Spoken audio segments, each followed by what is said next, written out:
કેન્દ્રીય ગૃહપ્રધાન અમિત શાહ ફરી આવશે ગુજરાત। 22મી રાજકોટમાં ડિસ્ટ્રિક્ટ બેંકની સામાન્ય સભામાં આપશે હાજરી।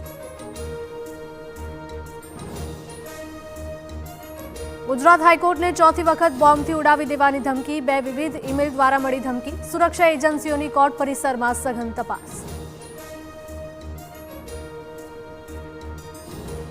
ગેરકાયદે દબાણ ઉપર ફર્યું દાદાનું બુલડોઝર। ભરૂચમાં તંત્રનું મેગા ડિમોલિશન તો કચ્છના ગાંધીધામમાં પણ મુખ્ય બજારમાં દબાણો કરાયા દૂર।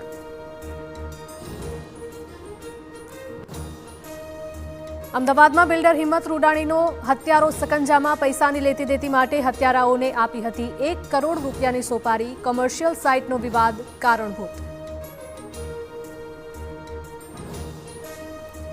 અમદાવાદના રામોલમાં લૂંટ અને અપહરણની ઘટનાનું રિકન્સ્ટ્રક્શન। આરોપીઓને સાથે રાખીને કરાયું પંચનામું। પોલીસે કરી હતી 6 આરોપીની ધરપકડ। ટેટ પરીક્ષા ફરજિયાત કરવા સામે શિક્ષક સંઘનો વિરોધ। ગુજરાત સહિત દેશભરમાં શૈક્ષિક મહાસંઘની રજૂઆત। પીએમ હસ્તક્ષેપ કરે તેવી માંગ।